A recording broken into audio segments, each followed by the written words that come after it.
नमस्कार मंडळी, मी दुर्गा. माझ्या दुर्गा रोडगे या यूट्यूब चॅनलमध्ये तुम्हा सर्वांचं पुन्हा एकदा स्वागत. मंडळी, महाराष्ट्राला संतांची थोर अलौकिक अशी परंपरा लाभली आहे आणि त्यामध्ये सर्वात प्रसिद्ध संत म्हणजे श्री स्वामी समर्थ महाराज. त्यांना भगवान दत्तात्रेयांचा तिसरा पूर्ण अवतार देखील मानलं जातं. त्यांना अक्कलकोटवासी असं देखील म्हणतात. अक्कलकोट निवासी श्री स्वामी समर्थ महाराज की जय. आपल्या राहुरी शहरामध्ये श्री स्वामी समर्थांची 2 केंद्र आहेत. एक आहे बिरोबा नगर इथे आणि दुसरं आहे कोरडेमळा इथे. तर आज आपण आलो आहोत श्री स्वामी समर्थ सेवा बालकल्याण आध्यात्मिक केंद्र नंबर 2 कोरडेमळा या ठिकाणी. या ठिकाणी दत्त जयंतीच्या अनुषंगानं सप्ताहाचं आयोजन करण्यात आलं आहे. सप्ताह दरम्यान या ठिकाणी अनेक धार्मिक कार्यक्रमांचं आयोजन करण्यात आलं आहे. रोज या ठिकाणी पारायण केलं जातं आहे, आरत्या म्हटल्या जात आहेत, नामस्मरण केलं जात आहे. तर सर्वात प्रथम आपण श्री स्वामी समर्थ महाराज यांचं दर्शन घेऊयात. चला. गुरुर ब्रह्मा गुरुर विष्णू गुरुर देवो महेश्वरा गुरुर साक्षात परब्रह्मा तस्मै श्री गुरुवे नमः. निशंक हो रे म्हणा, निर्भय हो रे म्हणा, प्रचंड स्वामीबळ पाठीशी नित्य आहे रे म्हणा. अतर्क्य अवधूत हे स्मरणगामी, अशक्य ही शक्य करतील स्वामी.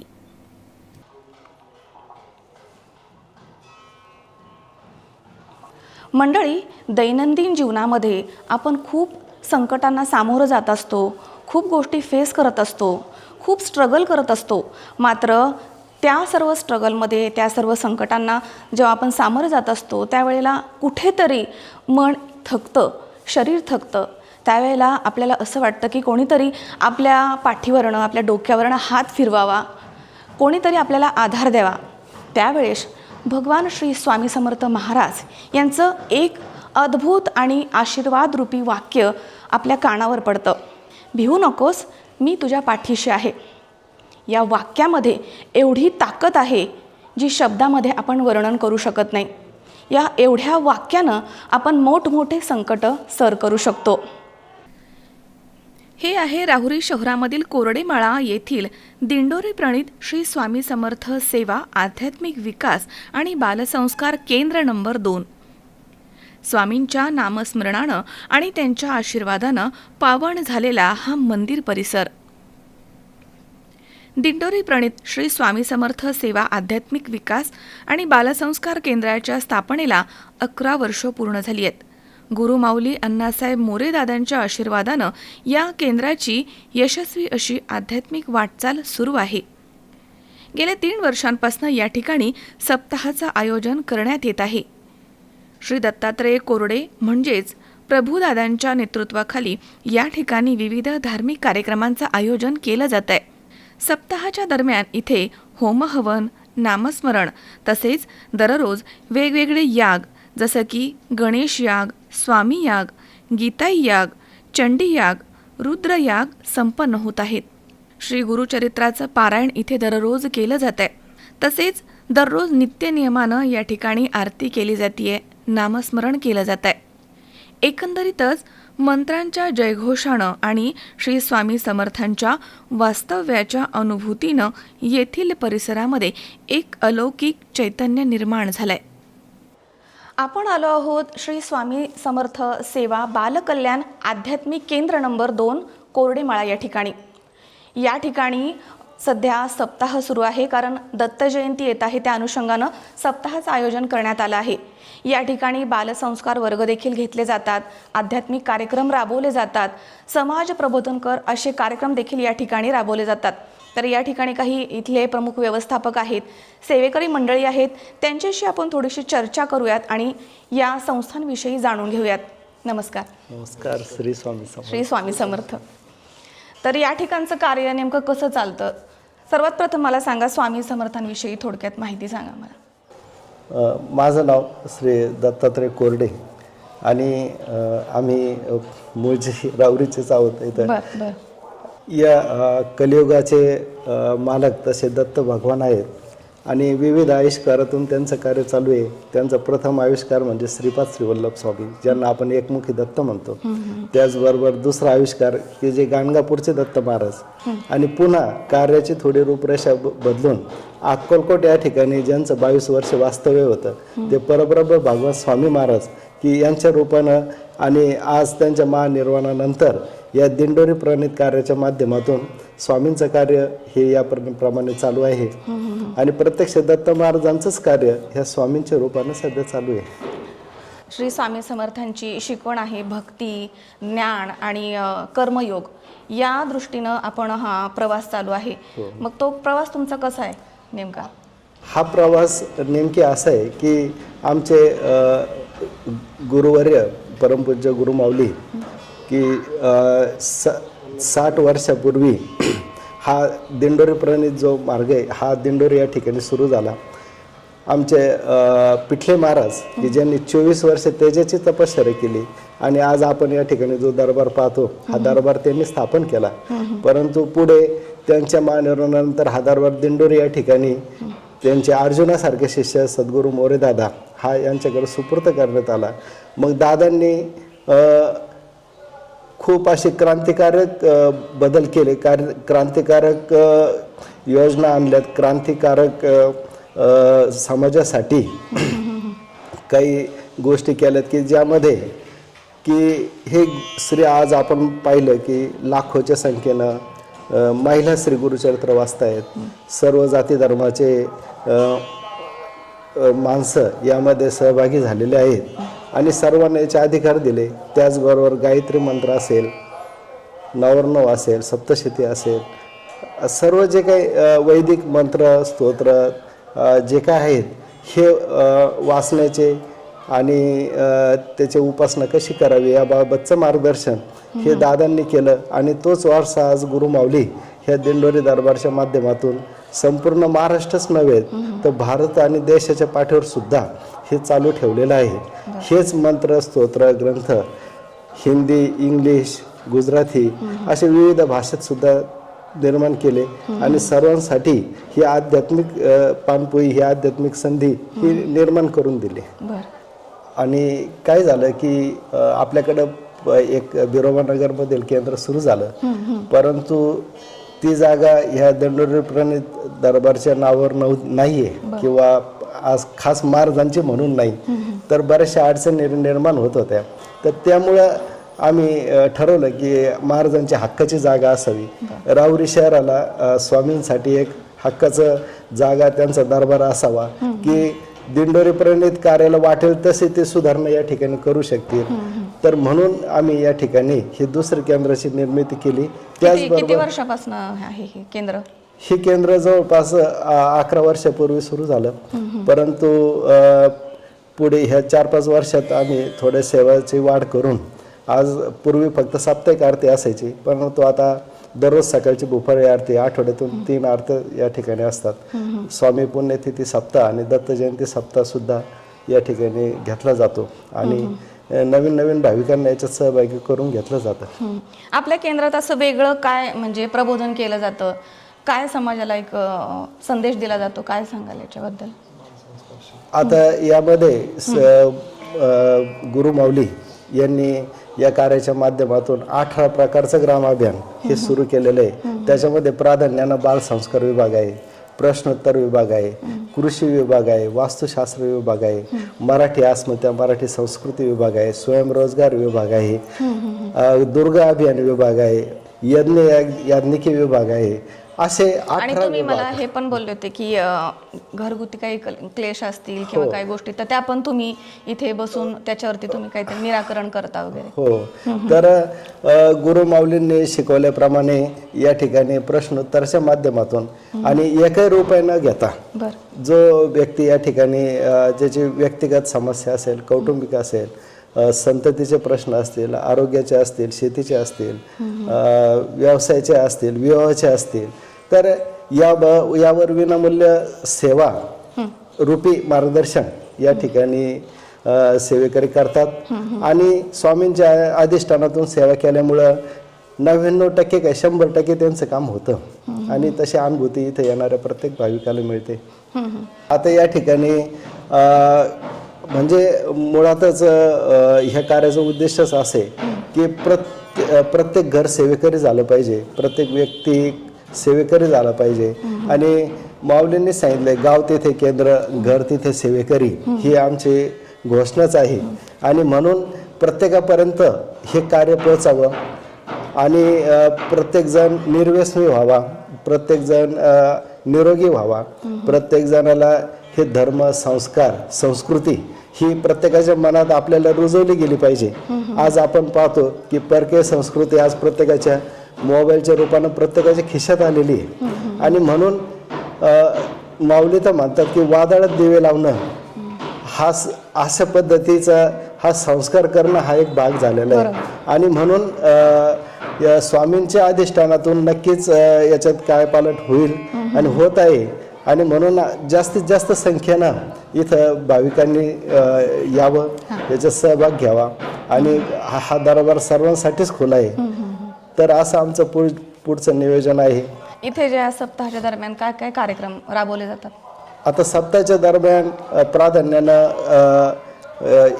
श्री गुरुचरित्र पारायण हे सामुदायिक स्वरूपात या ठिकाणी शेकडो महिला पुरुष सहभागी होऊन हे प्रत्येकजण तो वाचन करतो. त्याचबरोबर अखंड नाम जप या ठिकाणी चालू असतं, विनावादन स्वामीचक्र वाचन जप चालू असतो. त्याचबरोबर दररोजचे यज्ञ याग चालू असतात. त्यावेळे त्या यज्ञाच्या माध्यमातून वेगवेगळ्या देवतांचे याग, श्री स्वामी याग आहे, आज स्वामी याग होता. त्याचबरोबर चंडी याग आहे, रुद्र याग आहे, गीता याग आहे, मनोबोध याग आहे, गणेश याग आहे. अशा स्वरूपामध्ये यज्ञ मंडपात सुद्धा सर्व भाविकांकडून इथं सेवा रुजू करून घेतली जाते. आणि जे आपण प्रबोधन करतो त्यामधनं बऱ्याच भाविकांना फायदा झालाय का? काही अनुभव असतील तर सांगा. हो, या ठिकाणी प्रत्येकाला काही ना काही अनुभव येतोच. जो जशी सेवा करेल तसं त्याला मेवा भेटतो, हे या ठिकाणचं वैशिष्ट्य आहे. की आणि मुळातच महाराजांना असं आवडत नाही बुवा की आम्ही आहो स्वामी भक्त मिरू नये लोकात. तर ज्याने त्याने अगदी श्रद्धेनं सेवा करावी, अगदी श्रद्धेनं पान फुलवायलेलं सुद्धा महाराजांना आवडतं. आणि फारच डामडोल या ठिकाणी काही सांगितलं जात नाही, केलं जात नाही. आणि म्हणूनच या ठिकाणी सर्वसामान्य गरीब श्रीमंत कुणी असो प्रत्येक जण या ठिकाणी तेवढेच हिरिरीनं सहभाग घेतो आणि स्वामींचे आशीर्वाद घेतो. आणि हे जे बालसंस्कार वर्ग आहेत त्यामध्ये काय शिकवण दिली जाते मुलांना? बालसंस्कारामध्ये ज्या विद्येचे देवता असतील, गणेश आहे, सरस्वती आहे, हनुमानाची सेवा, रामाची सेवा हे प्राधान्यानं त्यांच्याकडून करून घेतली जाते. ते सगळे मंत्रस्तोत्र मुखोद्गत करून घेतले जातात. आणि जे मुलं हे मारुती स्तोत्र म्हणतात, रामरक्षा म्हणतात, गायत्री मंत्र म्हणतात, हे मुलं आयुष्यात कधीच व्यसन करत नाहीत आणि आईवडिलांना दूर लोटत नाही. आणि हेच संस्कार की त्यांनी गुरुजनांचा आदर्श ठेवला पाहिजे, समाजातील वडीलधाऱ्यांचा त्यांनी मान सन्मान ठेवला पाहिजे. तर हे संस्कार आम्ही त्यांच्या मनात रुजवतो. सर्व संत असतील, राष्ट्रपुरुष असतील, यांच्या गोष्टी आम्ही त्यांना सांगतो आणि जेणेकरून ते आदर्श भारताचे नागरिक निर्माण व्हावेत, हा खरा उद्देश गुरु माऊलींचा आहे. इथे जे कार्य चालतं त्यामध्ये तुम्हाला असं वाटतं का की तरुणांनी सहभाग घ्यावा, कारण ते पुढे हा वारसा त्यांच्याकडे जाणार आहे, इथले जे स्थानिक आहेत त्यांनी? हो, का मुळातच आमचं केंद्राचं नावच असं आहे की श्री स्वामी समर्थ आध्यात्मिक विकास आणि बालसंस्कार केंद्र, हे हेडलाईनच आपली ती आहे. आणि म्हणून पहिलं प्राधान्य आम्ही मुलांना आणि तरुणांनाच देतो की जेणेकरून हा वारसा आपल्याला पुढे त्यांच्याकडे द्यायचा आहे आणि त्यांनी त्यांच्या पुढच्या पिढीला आपल्याला द्यायचा आहे. आणि म्हणून परकीय संस्कार संस्कृतीतून आपला धर्म, आपलं मानवतावादी संस्कार संस्कृती ही जर टिकवायची असेल तर ह्या कार्याशिवाय पर्याय नाही आहे. थोडक्यात एक चांगली पिढी घडवण्यासाठी ह्या गोष्टी खूप महत्त्वाच्या आहेत. ह्या सगळ्या गोष्टी मुलांच्या मनावरती बिंबवणं गरजेचं आहे. हो, आता या ठिकाणी असं धर्माचं बंधन नाही. बरोबर. आमच्याकडे जसं सर्व जाती तसे सर्व धर्माचे नागरिक या सेवेत सहभागी होतात. अगदी विदर्भामध्ये काही मशिदींमध्ये सुद्धा स्वामींचा फोटो लावलेला आहे. आणि काही अनेक केंद्रांमध्ये मुस्लिम सेवेकरी आहेत की जे गुरुचरित्र पारायण करतात, स्वामींची सेवा करतात. आणि सर्व धर्माचे लोक यामध्ये सहभाग घेतात. कारण परब्रह्म हे सर्व धर्मच परब्रह्माने निर्माण केलेले आहेत. त्यामुळे ते असं भेदभाव वगैरे काही नाही. ते दिंडोरी प्रणित किती आहेत आपल्या, म्हणजे हे केंद्र किती आहेत? महाराष्ट्रात जवळ 5,000 ते 7,000 केंद्र आहेत. महाराष्ट्राच्या बाहेर बरेच प्रत्येक जिल्ह्यांमध्ये हे स्वामींचं कार्य मी पूर्वीच तुम्हाला सांगितलं की अगदी गुजराती भाषेत सुद्धा स्वामी चरित्र, नित्यसेवा, गुरुचरित्र आहे, हिंदीमध्ये आहे, इंग्लिशमध्ये आहे, अगदी 7 समुद्रापार ही सगळी सेवा जाऊन पोचलेली. आणि म्हणून फक्त एक मनुष्यजात आणि मानवता धर्म हा आपल्याला या ठिकाणी सगळ्यांना शिकवायचा आहे, सांगायचं आहे आणि त्या पद्धतीने सर्वांना सहभागी करून घ्यायचं आहे. आता गुरुमाऊलींचं जे दिव्य वाक्य आहे, भिवू नकोस मी तुझ्या पाठीशी आहे, याच्यामध्ये किती ताकद आहे, काय वाटतं याबद्दल? हे जे वाक्य आहे हे फक्त परब्रह्मच म्हणू शकतात. बरोबर. कारण ती त्यांचीच ताकद असे. अनन्य चिंतो माय जना परिउपासते त्याच्या नित्यवी युक्तानाम योगक्षेम वाहन्यमेहम. हे जे गीतेत भगवान श्रीकृष्ण सांगितलं याचाच मराठी अर्थ स्वामी महाराज सोप्या भाषेत सांगतात की भिवू नकोस मी तुझ्या पाठीशी. हा त्यात हे सगळ्या गोष्टी दडलेल्या आहेत. थोडक्यात एक आई वडिलांप्रमाणे जसं मूल घाबरतं तेव्हा ते त्यांच्या पाठीवर हात फिरवतात, तीच भावना आपल्याला इथे आल्यानंतर भेटते असं म्हणू शकतो आपण. नक्कीच प्रत्येकाला स्वामींचाच फार मोठा आदर वाटतो. अगदी रस्त्याला ठेच जरी लागली, जसं आपण आईचं नाव घेतो तर दुसऱ्या मिनिटाला स्वामीच आठवतात की आता महाराज आता याच्यातून तुम्ही वाचवा. आणि नक्कीच महाराज दुसऱ्या मिनिटाला त्याला त्या ठिकाणी कोणत्या ना कोणत्या रूपात वाचवण्यासाठी हजर राहतातच. असं सर्व सेवेकरांचे अनुभवच आहेत. पुढील वाटचाल कशी असणार आहे ह्या केंद्रामार्फत? केंद्रामार्फत आम्ही परमपूज्य गुरुमाऊलींचेच मार्गदर्शनानुसार ही केंद्राची वाटचाल चालू राहते. आणि ह्या सगळ्या सेवा आता आमच्याकडे दैनिक आरती, परंतु साप्ताहिक आरती, परंतु ती दैनिक आरती आम्हाला सुरू करायची. आणि हजारोच्या संख्येनं या ठिकाणी सर्व रावरीतील परिसरातील सर्व भाविकांनी याच्यात सहभागी व्हावं, ह्या सेवेचा लाभ घ्यावा, स्वामींच्या सेवेचा लाभ घ्यावा. त्यांचे आशीर्वाद आपण आपल्या कुटुंबाला, आपल्या घरासाठी आपण या ठिकाणी घेऊन जावेत, हेच आमचं पुढची वाटचाल आहे. आता दत्त जयंती येते तर भाविकांना काय तुम्ही आवाहन कराल? आता 4 तारखेला दत्त जयंती आहे आणि त्या निमित्तानं आपण या ठिकाणी दुपारी 12:30 ते 12:39 या दरम्यान दत्त जन्म साजरा करतो. आणि त्यात सगळ्यांनी सहभागी व्हा.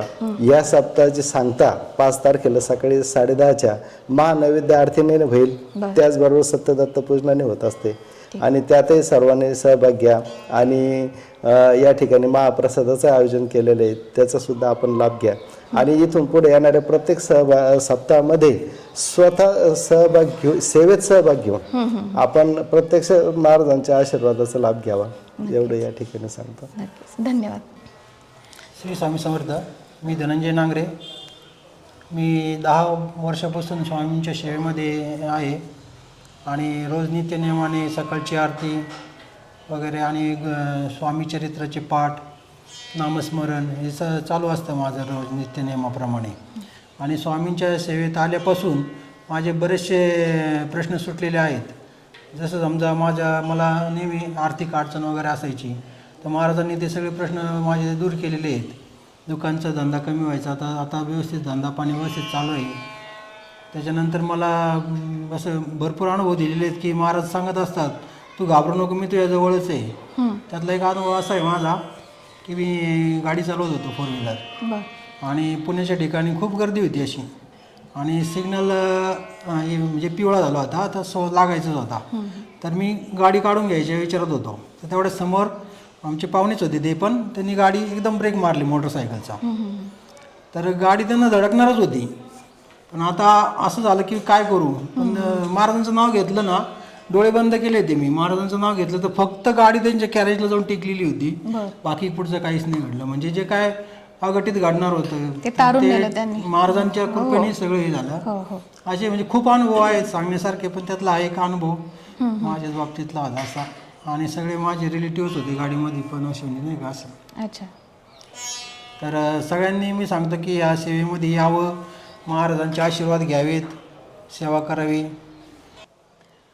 या ठिकाणी काही महिला सेवेकरी देखील आहेत. या ठिकाणी बालसंस्कार वर्ग देखील घेतले जातात. काय सांगाल ताई, इथे कशी सेवा तुम्ही देता? श्री स्वामी समर्थ. मी स्नेहा पिंपडे. मी इथं दर रविवारी बालसंस्कार घेते आणि मुलं येतात, पण मला अजून अपेक्षा आहे की खूप अजून आले पाहिजे. रावरीमधल्या सर्व मुलांनी सहभाग घेतला पाहिजे. मला खूप उच्च कोटीची सेवा मिळाली असं मला असं वाटतं, कारण आपली म्हणजे पुढची पिढी चांगली व्हावी त्याच्यासाठी मला असं वाटतं की खूप मुलांनी इथं सहभाग घ्यायला पाहिजे. मला खूप आनंद होईल त्यांना चांगले संस्कार देण्यासाठी. इथे तुम्ही बालसंस्कारमध्ये काय शिकवता म्हणजे मुलांना? तसं तर पहिले आम्ही आले की प्रार्थना वगैरे घेतो आणि मग नंतर स्वामींची एक माळ घेतात आणि मग गणपती स्तोत्र कधी कधी आणि मग कालभैरवाष्टक घेतो आणि मग मुलांना काही प्रश्न विचारते मी, काही सण वगैरे असले तसे, किंवा मग ते गोष्टी सांगतात किंवा मी गोष्ट सांगते त्यांना. काही जे पण येतं म्हणजे ते एकमेकांना त्यांनी दाखवून द्यायला पाहिजे असं फक्त. आणि मग बाकी त्यांना हेच सांगते की जसे स्वामी आहे तसे तुमचे आई वडील आहे, जसं तुम्ही स्वामींचा आदर करता तसं आई वडिलांचा पहिले त्यांच्यापासून सुरुवात करायची, म्हणजे तुम्ही आपोआप दुसऱ्यांचा आदर करणार असं.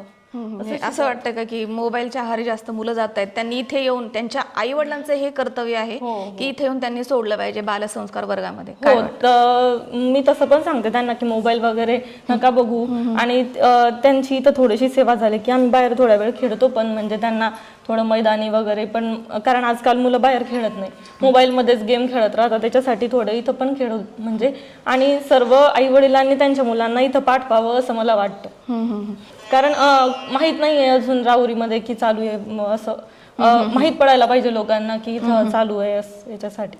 मग आपल्या चॅनल थ्रू तुम्ही काय आवाहन कराल लोकांना? की हेच की आपल्या हातातच पुढची पिढी आहे, त्यासाठी तुम्ही सर्व पालकांनी तुमच्या मुलांना इथं पाठवावं. रविवारी 1-1.5 तासच असतो, बाकी जसं मुलांची इच्छा तशी, बाकी सर्व त्यांच्यावर डिपेंड आहे. म्हणजे त्यांची इच्छा असली तर तुम्ही त्यांना नक्की पाठवा. नक्की, धन्यवाद. तर या केंद्रामध्ये काही तरुण मुली देखील आपली सेवा देतात. आपल्यासोबत आहे अक्षदा पानकर. ती रोज या ठिकाणी तिच्या सुंदर अशा आवाजामध्ये आरती म्हणते आणि बालसंस्कार वर्ग देखील घेते. काय सांगशील, कशी सेवा देते तू इथे? आठवड्यातून आठवड्याचा जो रविवार असतो त्याच्या रविवारी 1 ते 1.5 तास बालसंस्कार घेतलं जातं. त्यामध्ये 10 ते 15 मुलं अशी संख्या आत्ता आहे. तर त्यामध्ये त्याची बालसंस्काराची रूपरेषा अशी की जेव्हा मुलं केंद्रात येतात प्रथम त्यांना आपण महाराजांना मुजरा करायला लावतो. तर मुजऱ्यामध्ये आपण जेव्हा खाली डोकं टेकून मुजरा करतात तर त्याचं वैज्ञानिकदृष्ट्या असं की जेव्हा मुलं मुजरा करतात तर रक्तप्रवाह शरीरातला मेंदूकडे जातो, तर तेव्हा मेंदूला चालना भेटते लहान मुलांच्या. त्यानंतर आपण मुलांना इथे बसवून स्वामी स्तवन आणि महाराजांची एक माळ घेतो. त्यानंतर त्यांना मंत्रस्तोत्र, त्यामध्ये रामरक्षा असेल, सरस्वती स्तोत्र असेल, गणेश स्तोत्र असेल, असे विविध स्तोत्रांचे पठण त्यांच्याकडून करून घेतले जातात. त्यानंतर त्यांच्यामध्ये स्टेज डेअरिंग येण्यासाठी आपण त्यांना समोर येऊन त्यांना जे पण येतं, गोष्ट येत असेल, कविता येत असेल, जे पण येत असेल ते समोर येऊन ते बोलतात.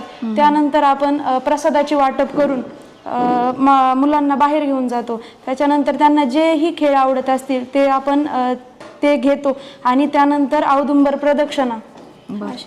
आणि छत्रपती शिवरायांच्या वगैरे गोष्टी वगैरे सांगता का तुम्ही? हो, दिंडोरी प्रणित मार्गाचं बालसंस्काराचं एक पुस्तक आहे. तर त्यामध्ये महापुरुषांच्या आणि दैनिक जो पण विशेष दिवस आहे ते सांगितलं जातं मुलांना. कसं तुला रिस्पॉन्स आहे इथे मुलांकडनं? खूप छान. म्हणजे एखाद्या वेळेस जर काही कारणानिमित्त बालसंस्कार जर नाही घेण्यात आलं तर मुलं स्वतः घरी येऊन बालसंस्कार घेण्याची इच्छा प्रकट करतात. असं. पण आता हे केंद्र याला 11 वर्ष झाले इथे, पण तुला असं वाटतं का की आणखी इथे मुलांनी यावं किंवा इकडे थोडंसं म्हणजे त्यांनी पालकांनी इथे आणून सोडावं, असं काय वाटतं तुला नेमकं त्याबद्दल?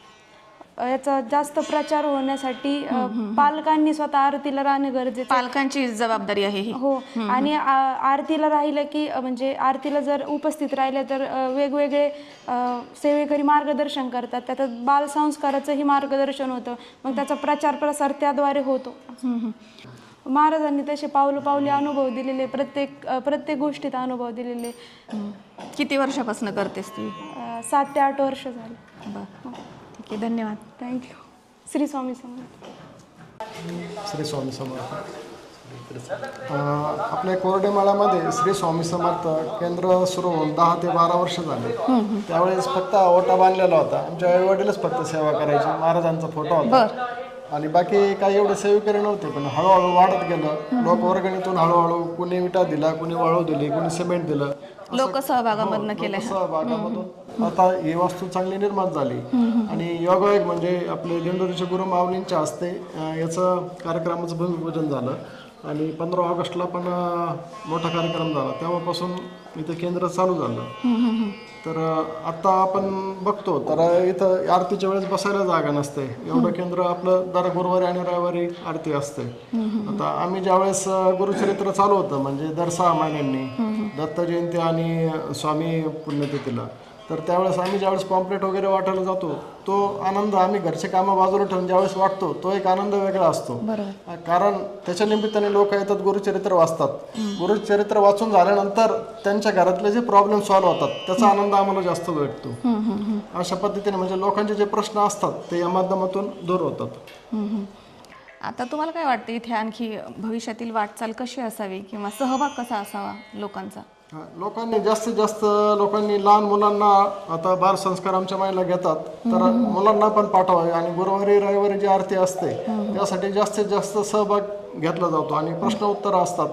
तर त्यामधून तुमचे जे प्रॉब्लेम्स असतात घरचे तर बरोबर यातून दिंडोरी मार्गातून जे कार्यक्रम दिले जातात त्याच्यातून ते बरोबर सॉल्व्ह होतात. म्हणजे घरगुती प्रश्न वगैरे याच्यावर पण इथं निराकरण केलं जातं. एक चांगला काय म्हणू आपण एक प्लॅटफॉर्म आहे की इथे आपण आपले घरगुती प्रश्न सुद्धा मांडू शकतो मनमोकळेपणाने. आणि आपल्या मुलं जे शिक्षणासाठी अभ्यासाकडे न जाता मोबाईलमुळे त्याचे जे दुष्परिणाम होत आहेत ते मोबाईल बाजूला ठेवून जास्तीत जास्त वेळ जर त्यांनी अध्यात्माला दिला तर एक मुलं चांगले घडू शकतात. आता इथे रोजची दिनचर्या कशी आहे, म्हणजे कसं शेड्यूल आहे रोजचं? शेड्यूल म्हणजे आम्ही असे लोक प्रत्येक तारखेवाईज दिलेले असतात. त्याचे डायरी असते, नियोजन असतं. त्याप्रमाणे ते सकाळी येतात. 8 वाजता बरोबर भोपाळी आरती असते. ते 7 वाजता येऊन चावी दिली जाते आणि ते मग संपूर्ण पूजा करतात. 8 वाजता बरोबर सगळे सेवेकरी येऊन आरती सुरुवात होते. 8 वाजून 20 मिनिटापर्यंत म्हणजे एकत्रितपणे सगळ्या गोष्टी, म्हणजे त्याला कोणी असं प्रमुख नाहीये? नाही प्रमुख नाही. आता सर्वांच्या याच्यानुसारच चालते ते.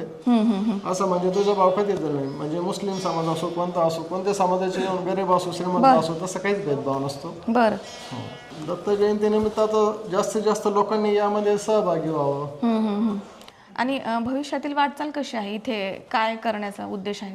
आता नवीन आता आपण इथे एक स्टॉल बांधण्याचा विचार आहे आमचा. म्हणजे ग्रंथालय टाईप, म्हणजे आपल्याला जे वरून हे येतात मुद्रणालय वगैरे, म्हणजे लोकांना पुस्तक वगैरे दिले जातात त्याच्या माहितीतून आपण मग त्यांना त्याच्यातून माहिती भेटते.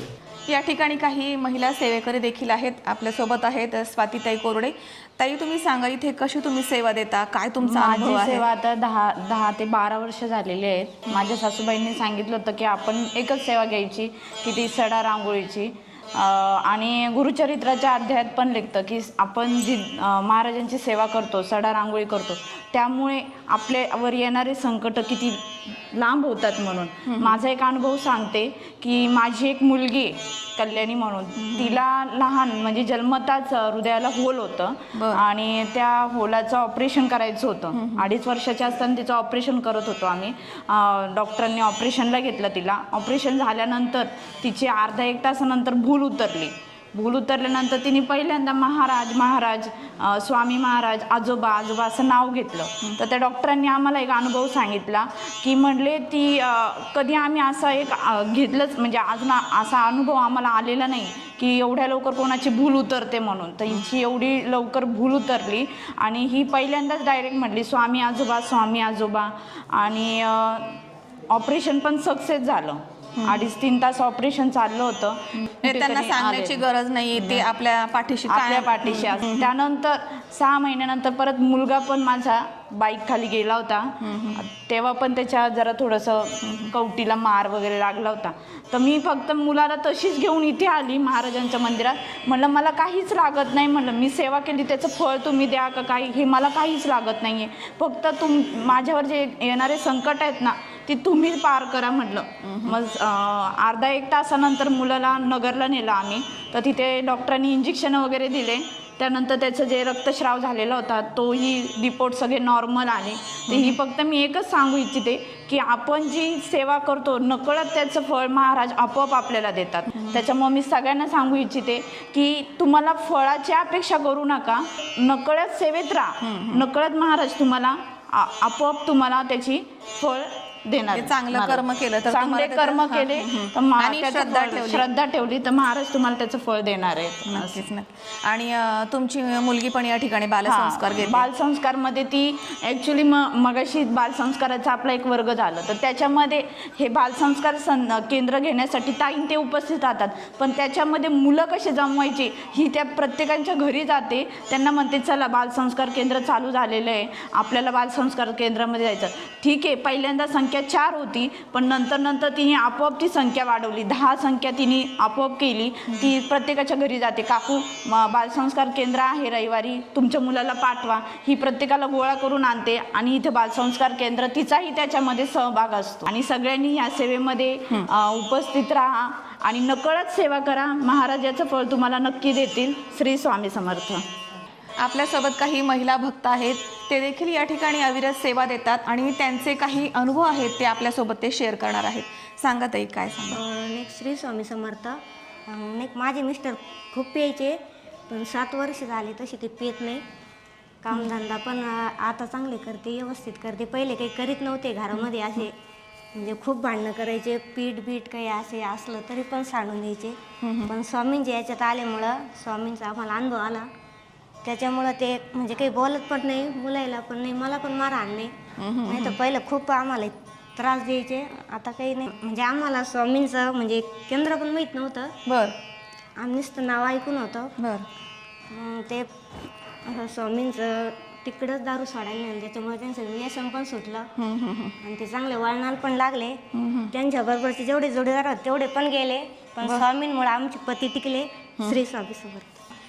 या केंद्रामध्ये काही तरुण देखील आहेत की इथे ती सेवा देत आहेत आणि त्यांना वेगवेगळे अनुभव या ठिकाणी आले आहेत. दादा, तुला काय वाटतं की इथे तरुणांनी अधिक सहभाग घ्यावा, सेवा द्यावी, याबद्दल काय वाटतं तुला? नक्कीच सेवा तर दिलीच पाहिजे. मी तसं जेव्हापासून मला कळतं आहे की मी 15-20 वर्ष झाले तेव्हापासून गावातलं केंद्र जे आहे बिरोबा नगरमधलं, तर तेव्हापासून माझी सुरुवात आहे. आता घराशेजारीच असल्यामुळे मी इथूनच माझी वाटचाल सध्या सुरुवात. कसा अनुभव इथे तुला, म्हणजे येतोस तर कसं वाटतंय तुला? जेव्हा पण सकाळी उठून मी बाहेर येत असतो किंवा आपलं समजा केंद्रामध्ये सकाळी दर्शनासाठी येत असतो, तर एक दिवसाची सुरुवात ही खूप ऊर्जाने सुरू होते आणि पूर्ण दिवस हा एक नवीन आशेचा किरण बनून येतो. नक्कीच तो पुढं पूर्ण दिवस एक प्रेरणास्रोत म्हणूनच राहतो. तुला काय वाटतं मग या भागातील तरुणांनी इथे सहभाग द्यावा किंवा इथे थोडं सहकार्य करावं प्रबोधन करण्यासाठी, आपलं हे केंद्र वाढवण्यासाठी? नक्कीच परिसरातल्या मुलांना मित्रांना मी आवाहन करतो की त्यांनी सेवा कार्यामध्ये जोडावं आणि सेवा कार्याचं काम खूप इच्छेनुसार सुरू ठेवावं. तुम्हाला काय वाटतं भविष्यातील वाटचाल अधिकच सुखकर व्हावी यासाठी इथे काय काय बदल केले पाहिजे किंवा कशी लोकांनी या ठिकाणी सरळ हाताने मदत केली पाहिजे, काय वाटते? आता आम्हाला प्राधान्यानं इथं भव्य असा सभा मंडप हवा. आता तुम्ही पाहताय, जर पाऊस आला किंवा काही वादळ आलं तर सगळे ग्रंथ किंवा बसणाऱ्यांची दुरवस्था होते. तर एक साधारण 30 बाय 40चं भव्य सभा मंडपाचं नियोजन आहे आणि त्यामध्ये प्रत्येकानं थोडं सरळ हातानं आणि याच्यात सहभाग घ्यावा. त्याचबरोबर जे इथं सेवेकरी असतात, कधी कोणाला टॉयलेट बाथरूम याची अडचण निर्माण होते, महिलांना होते, तर त्याचीसुद्धा व्यवस्था करायची आहे. त्याचबरोबर स्वतंत्र ग्रंथालय आणि मुद्रण साहित्य याच्यासाठी सुद्धा स्टॉल बनवायचा आहे. यज्ञ विभागात आता सध्या आम्ही मंडप टाकून यज्ञ घेतो, परंतु स्वतंत्र यज्ञ मंडप हा उभारण्याचं नियोजन आहे. तर त्यासाठी आम्ही सगळ्यांना आवाहन करतो की आपण याच्यात सडळ हातानं मदत करावी, सहभाग घ्यावा. दानशूर आहे त्यांनी मोठ्यापणानं याच्यात वस्तू स्वरूपात किंवा आर्थिक स्वरूपात जे शक्य असेल तर तसं सहभाग घेऊन आम्हाला या ठिकाणी स्वामींच्या कार्याला मदत करावी. या केंद्राच्या मार्फत समाज प्रबोधन तर केलंच जाते, बालसंस्कार देखील केले जात आहेत. एक तरुण चांगली पिढी घडवण्याचं कार्य या ठिकाणी केलं जाते. त्यामुळे जे दानशूर व्यक्तिमत्व आहेत समाजातील, त्यांनी या ठिकाणची डेव्हलपमेंट होण्यासाठी सरळ हाताने मदत करावी, असं येथील जे व्यवस्थापक आहेत, जे सेवेकरी आहेत, त्यांचं म्हणणं आहे. तर आज आपण आलो होतो कोरडेमळा या ठिकाणच्या श्री स्वामी समर्थ सेवा बालकल्याण आध्यात्मिक केंद्र नंबर 2 इथे. या ठिकाणी आल्यानंतर आपल्याला खूप छान अशी माहिती मिळाली आहे. या ठिकाणी काय काय उपक्रम घेतले जातात याबद्दल माहिती मिळाली आहे. या ठिकाणी प्रबोधन होण्याची गरज आहे असं येथील सेवेकऱ्यांना वाटतंय. तर तुम्ही देखील या ठिकाणी आता दत्त जयंतीचा सोहळा होणार आहे, त्याचा सर्वांनी लाभ घ्यावा आणि दर्शनाचा लाभ घ्यावा आणि वारंवार इथे येऊन सेवा द्यावी आणि श्री स्वामी समर्थांचा आशीर्वाद घ्यावा. श्री स्वामी समर्थ.